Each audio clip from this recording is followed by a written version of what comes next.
My student, তার অর্থ হবে তুই আমার ছাত্র। এক ইউ তিন জায়গায় তিন রকমের মানে দেয়।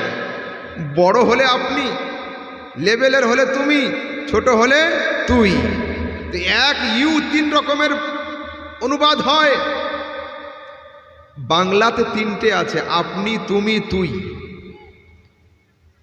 হিন্দিতে তিনটে আছে, আপ, তুম, তু। বাংলাতে তিনটে, হিন্দিতে তিনটে, উর্দুতেও তিনটে, ইংরেজিতে একটা ইউ। ব্যবহার ক্ষেত্রে মানে চেঞ্জ হয়ে যাবে। আরবিতেও একটা আছে আন্তা, তাই না? আন্তা, এই এক আন্তা তিন জায়গায় গিয়ে তিন রকমের হবে। বড় হলে আপনি, লেভেলের হলে তুমি, ছোট হলে তুই। কোরআন তো আরবি, কোরআনের অনুবাদে যখন কেউ আপনির জায়গায় তুমি আর তুমির জায়গায় তুই করে ফেলে, তখন সুন্নিদের সঙ্গে সমস্যা শুরু হয়ে যায়। বুঝাতে পারলাম? যিনি আপনার জলসার প্রধান বক্তা, তিনি যদি আলেম হন, যিনি আপনার জলসার প্রধান গেস্ট, তিনি যদি শিক্ষিত হন, আমার নবী দুনিয়ার এই জলসা নয়, কোন গ্রামের জলসা নয়, সারা দুনিয়ার প্রধান বক্তা, তিনি নিরক্ষর হবেন? যিনি 400 লোকের প্রধান বক্তা, তিনি যদি শিক্ষিত হন, যিনি আদম থেকে নিয়ে ঈসা পর্যন্ত সব জলসার প্রধান বক্তা, তিনি নিরক্ষর হবেন? সন্ধ্যা থেকে নিয়ে এ পর্যন্ত, আমার আগে মহল্লা মুস্তাক পর্যন্ত, হেডমাস্টার সাহেব ভিতরে ভিতরে খবর নিয়ে নিয়ে দেখছেন মাস্টার সাহেব 8 পাস, চান্স পেয়েছে উচ্চ মাধ্যমিক বিদ্যালয়ে, ভুয়ো সার্টিফিকেটের বলে। তো ওই মাস্টারের আশাতে যতটা দোষ না হবে, মাস্টারের চ্যান্সেলরের উপরে কেস হবে। আলাইকুম আন হাদাকুম লিল ঈমান, আমানতু বিল্লাহ, সাদাকাল্লাহুল আযীম। আহলে সুন্নাত ওয়া জামাআতের প্রচলিত প্রথা অনুযায়ী, কোরআনের নির্দেশ অনুসারে মুহাম্মাদুর রাসূলুল্লাহ সাল্লাল্লাহু তাআলা আলাইহি ওয়াসাল্লামের উপরে ভক্তি ভরে অন্তর খুলে মুহাব্বতের সঙ্গে দরুদ শরীফ পাঠ করুন। আল্লাহুম্মা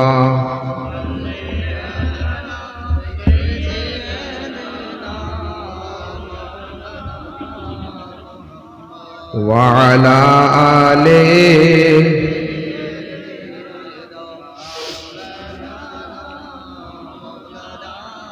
সাল্লাল্লাহু তাআলা আলাইহি ওয়াসাল্লাম। সন্ধ্যা থেকে নিয়ে এ পর্যন্ত আমরা উলামায়ে কেরামের মুখ থেকে বক্তব্য এবং নাত শরীফ শ্রবণ করছিলাম। আল্লাহ তাবারক ওয়া তাআলা আমাদের সবার হাজরিকে এবং শ্রবণ করাকে কবুল করেন। আজ পবিত্র মাহফিলে আলোচনা করব কিছু ঈমান এবং আকীদা সম্পর্কে। এই জন্য ঈমান হলো মূল, ঈমান হলো জড়, ঈমান হলো বুনিয়াদ, এবং আমল হলো তার শাখা প্রশাখা, ফল ফুল, ডাল ইত্যাদি। আজ এখানে মাহফিল, নিশ্চয়ই মাহফিল কমিটি স্টেজ তৈরি করার আগে বারবার তারা ফিল্ডের মাটির দিকে তাকিয়েছেন। মাটি শক্ত আছে না নরম? যদি এই মাটি কাদা হয়ে থাকতো, নিশ্চয়ই এখানে বাঁশ কাঠ এনে স্টেজের ব্যবস্থা হতো না। কেন? বাঁশ দাঁড়ানোর জন্য মাটি শক্ত হওয়া শর্ত, বাঁশের উপরে তক্তা রাখার জন্য মাটি শক্ত হওয়া শর্ত, তক্তার উপরে স্টেজ হওয়ার জন্য মাটি শক্ত হওয়া জরুরি, তার উপরে চেয়ার বেঞ্চ লাগানো বা এগুলো টিকে থাকার জন্য অবশ্যই মাটি শক্ত হওয়া জরুরি। তো পৃথিবীর মানুষ, আল্লাহ তাবারক ওয়া তাআলা রাসূল সাল্লাল্লাহু আলাইহি ওয়াসাল্লাম যখন পৃথিবীতে আসলেন, দুনিয়া কুফরময় ছিল। আরববাসী মানুষ কুফর, শিরক এবং বিদআতের সঙ্গে খুব ঘনিষ্ঠ সম্পর্ক রাখত। তো আল্লাহ তাবারক ওয়া তাআলা বলেন, কুল, প্রিয় নবী তুমি ওদেরকে জানিয়ে দাও, লা তামুন্নু আলাইয়া ইসলামাকুম, আমি একা ছিলাম, তোমরা ঈমান এনে আমার সঙ্গ দিয়েছো, তো আমার সঙ্গ দেওয়ার অবদান যেন কেউ আমার উপরে রাখার চেষ্টা করবে না। গভীর রাতে যাচ্ছি আমি, মাওলানা মুশতাক সাহেব আমার বিপদে এসে হেল্প করলেন। পরে যদি সমস্যা হয় কি বলবে, আহমদ রাজা তুমি বিপদে পড়েছিলে মনে করো, ওই দিন আমি তোমাকে বাঁচিয়েছিলাম, ওনার অবদান আমার উপরে। তো আল্লাহ পাক বলছেন, নবী তুমি জানিয়ে দাও, ও পৃথিবীর মানুষ, তোমরা ঈমান আনার অবদান যেন নবীর উপরে রাখার চেষ্টা করো না। বালিল্লাহু ইয়ামুন্নু আলাইকুম আন হাদাকুম লিল ঈমান, বরঞ্চ আল্লাহ তোমাদের উপরে অবদান রাখছেন যে তোমাদেরকে ঈমানি সম্পদ দান করেছেন। তোমরা খবরদার নবীর উপরে ঈমান এনে সঙ্গ দিয়েছো, এই অবদানের কথা মুখে আনতে পারবে না। বরঞ্চ অবদান এটাই যে আল্লাহ তাবারক ওয়া তাআলা ইসলামের সুশীতল ছায়া তলে মুহাম্মদ আরবির দরবারে তোমাদেরকে হাজির করে দিয়েছেন, ঈমান দান করেছেন। তো আসলে ঈমান কাকে বলে? এক হলো ঈমান, এক হলো আমল। ঈমান পাত্রের ন্যায় আর আমল তাতে রাখা পানির ন্যায়। তো যদি কোনো মানুষের কাছে পানি না থাকে, তার অর্থ এই নয় যে পাত্রটাকে ফুটো করে রাখতে হবে, না। এখন নেই, 1 ঘন্টা পরে ট্যাপ কলে পানি আসবে। যদি কোনো মানুষের কাছে টাকা পয়সা না থাকে, তার অর্থ এটা নয় যে পকেটটা ছিঁড়ে রাখতে হবে, না। আমি গরিব, কিন্তু রাস্তায় বের হলে কোনো দানি দয়ালুর সঙ্গে সাক্ষাৎ তো হতে পারে, সেই জন্য পকেট মজবুত রাখতে হবে। তো আমরা জানি পরওয়ারদিগার আমাদের আমলের ঝুলি খালি। তুমি যেমন আমল চেয়েছো আমরা কেউ তেমন আমল করতে পারিনি, তুমি যেমন নামাজ চাচ্ছ আমরা তেমন পারছি না। কিন্তু আমাদের ঈমানি পাত্র রাখতে হবে মজবুত, এই জন্য যে কিয়ামতের দিনে আল্লাহ তাবারক ওয়া তাআলা যখন রহমতের পানি ঢালবেন যেন তার থেকে পড়ে না যায়, যেন তার থেকে পড়ে না যায়। সেই জন্য ঈমানি পাত্র সবসময় যেন মজবুত রাখতে হবে। এখন আমার সমাজের যুবকরা, আচ্ছা একটু মাইকে এই দিকটাকে একটু চুপ করতে বলুন। হ্যাঁ বলুন, যে একটু বুঝাবুঝির ওয়াজ বল, বুঝো এই সাইডটা। আসসালামু আলাইকুম। আমার পার্শ্বে স্টেজের দক্ষিণ সাইডে যত আমার মা বোনরা আপনারা বসে আছেন, আপনাদের কাছে অনুরোধ যে আমার হুজুর কিবলা বক্তব্য রাখছেন খুব বোঝার, তাই আপনারা কথা না বলে একটু কর্ণপাত করে শোনার আপনারা চেষ্টা করবেন। আসসালামু আলাইকুম। এবার শুনুন, বর্তমানে আমার সমাজের যুবক, ইয়ং জেনারেশন এডুকেটেড ভাই, এরা 3 জন পীরের মুরিদ। কার কার? বড় পীরের নাম হচ্ছে এটা, মাওলানা ইউটিউব, মাওলানা ফেসবুক আর হযরত মাওলানা মুফতি গুগল। এরা 3 হুজুরের মুরিদ। এদের যা কিছু জানার দরকার আর আলেম হাফেজ কারি মাওলানার সঙ্গে আর যোগাযোগ নয়, ইউটিউবে সার্চ করে দেয়। বাংলাদেশ থেকে আবিষ্কার হয়, বিনা পাসপোর্টে ইন্ডিয়াতে ঢুকে যায়, ওই বক্তব্য নিয়ে এরা সমাজে ঝামেলা শুরু করে দেয়। তো আমার সমাজের যুবকদের দাবি হলো এই যে আমরা কেবলমাত্র আল্লাহকে নেব, আল্লাহকে মানি, নবীকে মানার দরকার কি? আমরা সব নবী প্রেমিক এখানে, নবী ছাড়া আমাদের দিন চলবে না। কিন্তু তাদের দাবি হলো এই যে আহমদ রাজা লজিক্যালি বোঝাও নবী মানার দরকার কি। আমি বললাম শোনো, শুধু লজিক্যালি নয়, 2-3 রকম করে বোঝাবো, যেটা তোমার কাজে লাগে। পিতামাতা যখন বাচ্চাকে নতুন জায়গায় পাঠায়, তো আব্বা 1000 টাকার নোট, বড় ভাই 500 টাকার নোট, ওর আম্মু কিন্তু 10-5 টাকা দেয়। তা বলছে যেখানে 2000 টাকা দেওয়া হলো এটা কি হবে? তা বলছে না, মাঝে মাঝে খুচরো টাকা লাগে, এটাই সমস্যা। সব রকমের নোট থাকুক, যেটা আপনার প্রয়োজন সেটা ইউজ করবেন। হযরতে মূসা আলাইহিস সালামের যুগে কে ছিল? ফিরআউন। ফিরআউন কিভাবে মরেছিল? পানিতে ডুবে। আপনাদের সবার জানা আছে। কোরআনে কারীমের মধ্যে আল্লাহ তাবারক ওয়া তাআলা ফিরআউনের মরার ঘটনা বয়ান করছেন। আল্লাহ তাবারক ওয়া তাআলা বলেন হাত্তা ইযা আদরাকাহুল গারক, ফিরআউনকে পানি যখন গ্রাস করতে আরম্ভ করলো, ফিরআউন ডুবতে আরম্ভ করলো, তো মানুষ কিন্তু ডুবে এক চান্সে মরে যায় না, মাথা ওঠায় ডোবায়, ওঠায় ডোবায়। তো ফিরআউন ডুবে গেল, মস্তক উঁচু করলো, উঁচু করে দাবি করলো আমানতু, আমি ঈমান নিয়ে আসলাম। হযরতে জিবরিল ফেরেশতা এই কথা শুনে এক ডালি মাটি নিয়ে ওর মুখে দিয়ে দিল, ও ফের ডুবে গেল। মাথা উঁচু করে আবার বলছে আন্নাহু লা ইলাহা ইল্লাল্লাযী আমানাত বিহি বানু ইসরাঈল, আরে বানি ইসরাঈল সম্প্রদায় যেমন ঈমান এনেছে আমি তেমন ঈমান আনলাম। হযরতে জিবরিল ফেরেশতা বলছেন আবার এক ঝুড়ি মাটি নিয়ে মুখে দিলেন, ডুবে গেল। লাস্ট এন্ড ফাইনাল মাথা উঁচু করেছে তৃতীয়বারে করে বলছে ওয়ানা মিনাল মুসলিমিন, আমি মুসলমানদের মধ্যে গো, মুখে আর মাটি দিও না। তবুও কি বাঁচতে পেরেছিল? পারেনি। কেন?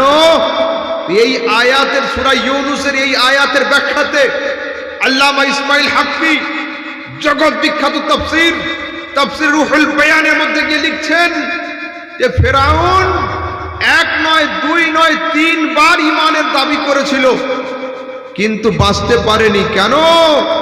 ও প্রাণ বাঁচানোর তাগিদে আল্লাহকে মানার দাবি তো করেছিল, কিন্তু হযরতে মূসার সঙ্গে ঝগড়া মিটিয়ে নিলাম এ কথা একবারও বলেছিল না। আমানতু বে মূসা এ কথা মুখ দিয়ে একবার উচ্চারণ করেনি, ওখানে আমানতু বলেছিল। তা যে পৃথিবীর মানুষ, লাউ আন্না রাজুলান মিনাল কুফারে ইয়াকুলু লা ইলাহা ইল্লাল্লাহ আলফা মাররাতিন লা ইয়াসিহু ঈমানুহু হাত্তা ইয়াকুলা মাহু মুহাম্মাদুর রাসূলুল্লাহ, যদি হযরতে মূসার নাম বাদ রেখে, হযরতে মূসার নাম ছাড়া ফিরআউনের তিনবারের ঈমান কবুল না হয়, এই পৃথিবীর বুকে যদি কোনো মানুষ আমার নবীর নামকে বাদ রেখে 1000 বার বলে লা ইলাহা ইল্লাল্লাহ, লা ইলাহা ইল্লাল্লাহ, ও মুমিন হবে না, মুসলমান হবে না, যতক্ষণ একবার না বলবে মুহাম্মাদুর রাসূলুল্লাহ, ও ততক্ষণ মুমিন হবে না, মুসলমান হবে না, যতক্ষণ একবার না বলবে মুহাম্মাদুর রাসূলুল্লাহ সাল্লাল্লাহু আলাইহি ওয়াসাল্লাম। কি বোঝালাম? ঈমান হওয়ার জন্য, ঈমানদার হওয়ার জন্য দুটো শর্ত, দুটো সাক্ষী, আশহাদু আল্লা ইলাহা ইল্লাল্লাহ, আশহাদু আন্না মুহাম্মাদান আবদুহু ওয়া রাসূলুহু, এই দুটো না হলে ঈমান হবে না। এটা কোরআন থেকে বোঝালাম। এবার আসুন হাদিস। তার আগে লজিক। এই যে হ্যালোজেন, এই যে হ্যালোজেন, এর পিছনে তার কটা? দুটো তার। দুটো তারে কি কারেন্ট থাকে? থাকে না। একটায় কারেন্ট আর একটা আর্থ, একটা নিউট্রাল থাকে, নেগেটিভ পজিটিভ থাকে। তো যদি কোনো লোক দাবি করে যে আহমদ মিয়া আমি শুধু কারেন্ট নেব, আর্থের দরকার নেই, তো 5,500 টাকা দামের বাল্ব কেন 5 লক্ষ টাকা দামে ঝাড়বাতি আনলেও তাতে আলো আসবে না যতক্ষণ আর্থের কানেকশন যুক্ত না করা হবে। একজন মুমিনের অন্তরের ঈমানি বাল্বে ততক্ষণ নূর আসবে না যতক্ষণ পর্যন্ত লা ইলাহা ইল্লাল্লাহর কারেন্টের সাথে মুহাম্মদ রাসূলুল্লাহর আর্থের কানেকশনকে যুক্ত না করা হয়। এই দুই তার যতক্ষণ এক না হবে ততক্ষণ একজন মানুষ ঈমানদার হবে না, ওর অন্তরে ঈমানি বাল্বে রোশনি আসবে না। বুঝাতে পারছি? চলুন আগের দিকে যাই। এই নবীকে মানবেন কেন? এইবার আসুন সাবজেক্টে আমার সাথে। বর্তমানে আমাদের সমাজে সমস্যা আছে না নেই? মুসলিমে মুসলিমে সমস্যা, সমাজে সমাজে সমস্যা, আলেমে আলেমে সমস্যা, হাফিজে হাফিজে সমস্যা। তো এখানে আমি খুব সহজ করে বোঝাচ্ছি, আপনারা মন দেন কেন সমস্যা, মন দিয়ে বুঝুন। ওয়াই ও ইউ, ইউ মানে কি? ইউ মানে, ইউ মানে তুমি, আবার হয় ইউ মানে আপনি, আবার হয় ইউ মানে তুই। কি করে? যদি আমি চিঠি লিখি আমার শিক্ষকের কাছে, শিক্ষক আমার থেকে বড়, তাহলে হবে ইউ আর মাই টিচার, তার অনুবাদ হবে আপনি আমার শিক্ষক। যদি আমি আমার ছোট ভাইকে লিখি you are my younger brother, তার অর্থ হবে তুমি আমার ছোট ভাই। আর যদি আমি আমার শাগরেদকে চিঠি লিখি ইউ আর মাই স্টুডেন্ট, তার অর্থ হবে তুই আমার ছাত্র। এক ইউ তিন জায়গায় তিন রকমের মানে দেয়। বড় হলে আপনি, লেভেলের হলে তুমি, ছোট হলে তুই। এক ইউ তিন রকমের অনুবাদ হয়। বাংলাতে তিনটে আছে, আপনি, তুমি, তুই। হিন্দিতে তিনটে আছে, আপ, তুম, তু। বাংলাতে তিনটে, হিন্দিতে তিনটে, উর্দুতেও তিনটে, ইংরেজিতে একটা ইউ। ব্যবহার ক্ষেত্রে মানে চেঞ্জ হয়ে যাবে। আরবিতেও একটা আছে আন্তা, তাই না? আন্তা, এই এক আন্তা তিন জায়গায় গিয়ে তিন রকমের হবে। বড় হলে আপনি, লেভেলের হলে তুমি, ছোট হলে তুই। কোরআন তো আরবি, কোরআনের অনুবাদে যখন কেউ আপনির জায়গায় তুমি আর তুমির জায়গায় তুই করে ফেলে, তখন সুন্নিদের সঙ্গে সমস্যা শুরু হয়ে যায়। বুঝাতে পারলাম? এই প্রশ্ন মানুষের মাথায় খুব আসে যে হুজুর হাদিসে এক কোরআন এক ঝামেলা দিচ্ছে। ভাই ঝামেলা এইখানেই, যখন কেউ কোরআনের অনুবাদ করতে গিয়ে আপনির জায়গায় তুমি, তুমির জায়গায় তুই করে, সেই সময় সমস্যা হয়ে যায়। আসুন আর একটু ক্লিয়ার করছি আপনাদেরকে। কোরআনে কারীমের মধ্যে একটা আয়াত আছে, আল্লাযীনা ইয়াত্তাবিউনার রাসূলান নাবিয়্যাল উম্মি, যারা অনুসরণ করবে এই উম্মি নবীর। এই উম্মি নবী, উম্মি শব্দের শাব্দিক অর্থ করতে গিয়ে কিছু ট্রান্সলেটর আপন আপন ট্রান্সলেশনের মধ্যে, অনুবাদক আপন আপন অনুবাদের মধ্যে লিখছেন আমার নবী ছিলেন নাউজুবিল্লাহ নিরক্ষর। আস্তাগফিরুল্লাহ। হলো? আরো কিছু বক্তা তারা ক্লিয়ার করছে নিরক্ষর কাকে বলে, যিনি আলিফ বা তা ওয়াহিদ ইসনাইন সালাসা 1 2 3 এবং আলিফ বে তে জানতো না। হায় আফসোস, জানতো না। তা আসুন আগের দিকে যাই। মুর্শিদাবাদের ওমরপুরের নাম জানেন? জঙ্গিপুর, ওমরপুর। এই দিকে বিড়ি বাঁধাবাঁধির কাজ চলে, ঠিক আছে? বাড়ির বয়স্কা মহিলারা কি করবে, বসে না থেকে বিড়ি বাঁধে। বিড়ির বান্ডিলে 20টা করে থাকে। লেখাপড়া জানে না ওরা, কিন্তু বিড়ি বেঁধে বেঁধে 20 পর্যন্ত ওরা জানে। তো একজন লোক নিজের বাকি টাকা দিতে গিয়েছে বুড়ি মাকে, বলছে এই নাও 100টা বিড়ির দাম দিলাম। দাদি জিজ্ঞাসা করছে 100 বুঝি না, ককুড়ি দিলে তাই বলো। 5 কুড়ি বিড়ির দাম দিলাম। বলছে হ্যাঁ, এবার হিসাব ঠিক আছে। ওরা বিড়ি বেঁধে বেঁধে স্কুলে কলেজে না গিয়েও 1 থেকে 20 পর্যন্ত গোনা শিখে গিয়েছে। হে যুবক, আমার বাড়ির একজন বয়স্কা মহিলা যদি স্কুল কলেজে না গিয়ে বিড়ির কারবারের সঙ্গে যুক্ত হয়ে 1 থেকে 20 পর্যন্ত গোনা শিখে যায়, আল্লাহ পাকের আখেরি পয়গম্বর, দুনিয়ার সবচেয়ে বড় নবী, তিনি 1 2 3ও গুনতে জানতেন না। হায় আফসোস, হায় আফসোস। তোমরা তোমাদের দিমাগকে, বিবেককে, বুদ্ধিকে কোন মার্কেটে বিক্রি করলে যে জগৎগুরু পয়গম্বর সম্পর্কে এত বড় কথা বলছো? একটু কি তোমাদের জবান কাঁপলো না? কলম নড়লো না? জিভ হিললো না? যে কার সম্পর্কে কথা বলছি, যিনি আলিফ বে তে জানতেন না? চলুন আর একটু আগে লজিকে বোঝাবো খানিকটা। গ্রামে বিচার হয় না? হয় না? মন্ডলটা মাঝখানে বসে, এ পার্টি এদিকে, এ পার্টি এদিকে। বিচারের শেষে সালিসনামা তৈরি হয় একটা, ওতে 2 পক্ষের সই করাতে হয় যে এই রায়ের উপরে আমরা একমত হলাম। আপনারা বুঝছেন পিছনতে সবাই? আচ্ছা, ওকে। তো বিচার শেষে আমি আওয়াজ দিলাম, বাবু তোমার আব্বাকে ডাকো, সই করবেন। এ ছেলে ডাকলো, আব্বা আসুন সই করে যান।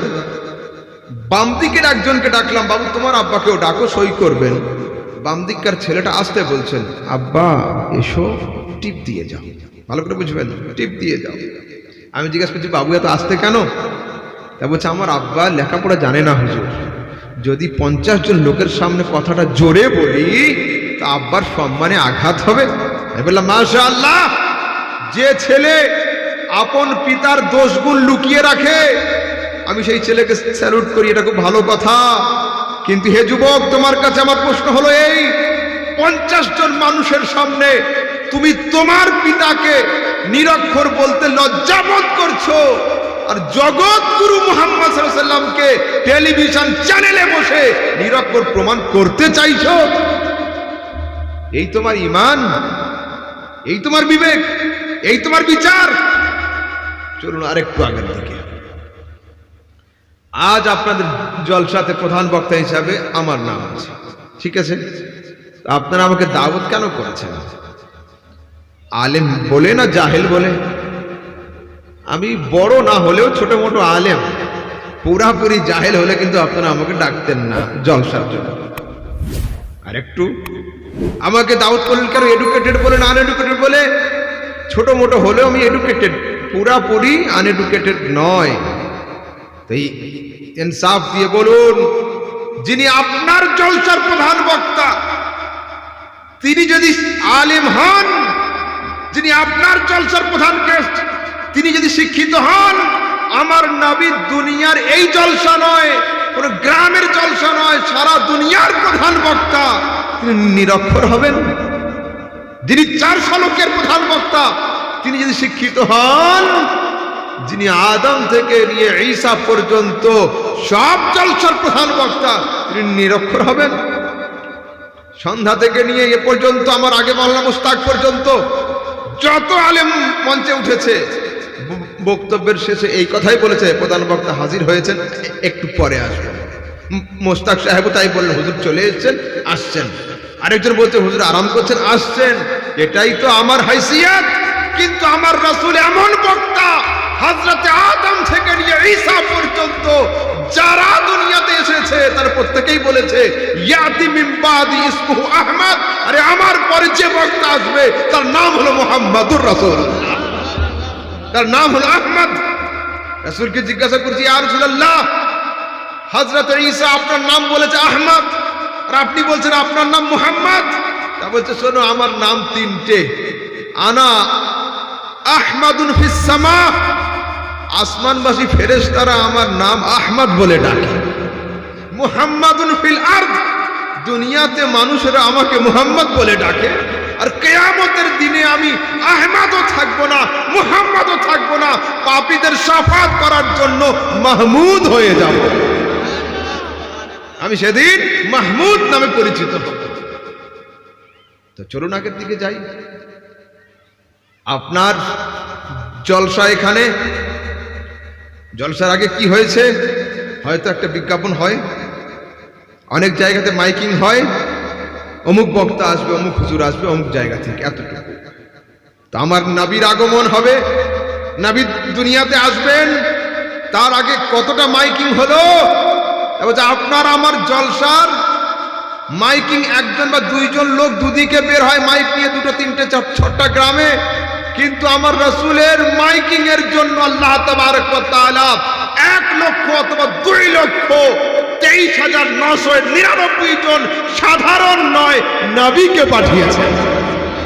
তোমরা গিয়ে খবর দাও, আখেরি পয়গম্বর চলে আসবে। আপনার জলসার বিজ্ঞাপন 1 পৃষ্ঠার হয়, আমার জলসার বিজ্ঞাপন 1 পাতার হয়। নবী আপনি আসবেন, আপনার বিজ্ঞাপন ক পাতার? তা বলছে আল্লাহ তাবারক ওয়া তাআলা জবুর, তাওরাত, ইনজিল, কোরআন আর বাকি 313টা বা 9টা কিতাবকে নবীর আগমনের জন্য বিজ্ঞাপন করে পাঠিয়েছেন। দুনিয়াতে পয়গম্বরদের মুখ দিয়ে নবীর আসার খবর, আর আসমানি কিতাবগুলোতে নবীর আসার নিউজ ছাপিয়ে দিয়েছেন। আল্লাহু আকবার। আপনি সেই নবীকে বলছেন নিরক্ষর? চলুন একটু আগের দিকে। আপনাদের এখানে হাই স্কুল আছে কোথায়? হ্যাঁ, ভেদিয়া হাই স্কুল, ঠিক আছে। এই হাই স্কুলে উদাহরণ দিচ্ছি এবার। এই হাই স্কুলে একজন শিক্ষক এসেছেন, নতুন পোস্টিং হয়েছে।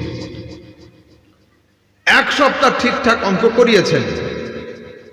এক সপ্তাহ পরে হোল কিউবের সূত্রে গিয়ে পারছেন না। হোল স্কয়ার ঠিক ছিল, সপ্ত অঙ্কে গিয়ে পারছেন না কিউবের সূত্রে গিয়ে। ছাত্ররা খবর নিয়ে হেডমাস্টারের কাছে চিঠি লিখেছে, আমাদের নতুন শিক্ষক অঙ্ক করাতে পারছে না। হেডমাস্টার সাহেব ভিতরে ভিতরে খবর নিয়ে দেখছেন মাস্টার সাহেব 8 পাস, চান্স পেয়েছে উচ্চ মাধ্যমিক বিদ্যালয়ে ভুয়ো সার্টিফিকেটের বলে।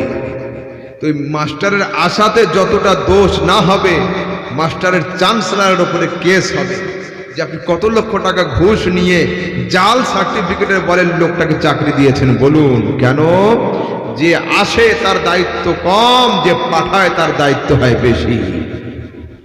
থানা থেকে নোটিশ কি ওসি সাহেব বাড়িতে দিয়ে যায়, না সেবিককে দিয়ে পাঠায়, বা থানার পিয়নকে দিয়ে পাঠায়? তো একদিন যদি থানার পিয়ন বা কোনো সেভিক থানা থেকে নোটিশ নিয়ে আসে, আর বাড়িওয়ালা যদি নোটিশটা নিয়ে সেভিক পুলিশের মুখে একটা থাপ্পড় মেরে দেয়, দেখবেন 5 মিনিটের মধ্যে ওসি সাহেব লস্কর নিয়ে হাজির হয়ে যাবে নিজে। ওকে জিজ্ঞাসা করবেন, স্যার আমি মানলাম সেভিককে, আপনি আসলেন কেন? সেভিক নিজে ঘুরতে আসেনি, সেভিককে আমি পাঠিয়েছিলাম। আরে মুখটা সেভিকের ছিল, যে থাপ্পড়টা আমার মুখে লেগেছে। কেন পাঠিয়েছিলাম আমি? তো পৃথিবীর মানুষ, আমার নবী নিজে আসেন নাই, আল্লাহ তাবারক ওয়া তাআলা নবীকে পাঠিয়েছেন। আরো ক্লিয়ার করছি, আপনার মাদ্রাসার চ্যান্সেলর কে? আমার নবীর চ্যান্সেলর কে? আরে আপনার আমার মাদ্রাসার চ্যান্সেলর হলো মোল্লা, আর আমার নবীর চ্যান্সেলর হচ্ছেন স্বয়ং আল্লাহ। তো যদি কেউ নবীর জাত, নবীর সত্তা, নবীর দেহ, নবীর রিয়ালিটি, নবীর কোয়ালিটি, নবীর এডুকেশন, নবীর কোয়ালিফিকেশন, নবীর শিক্ষা দীক্ষা নিয়ে কথা বলে আর আঙ্গুল তোলে, তো ও আঙ্গুলটা নবীর উপরে যাবে না, নবীকে ভেজনে ওয়ালা খোদার উপরে চলে যাবে, যে আমার খোদা সিলেকশনে ভুল করেছেন। আর যে আল্লাহর কাজে ভুল ধরবে, ও at that moment out of ইসলাম হয়ে যাবে। আল্লাহর কাজে ভুল ধরা চলে, ভুল হয়। এখানে একটা উদাহরণ শুনুন, এখানে একটা উদাহরণ শুনুন। একজন লোক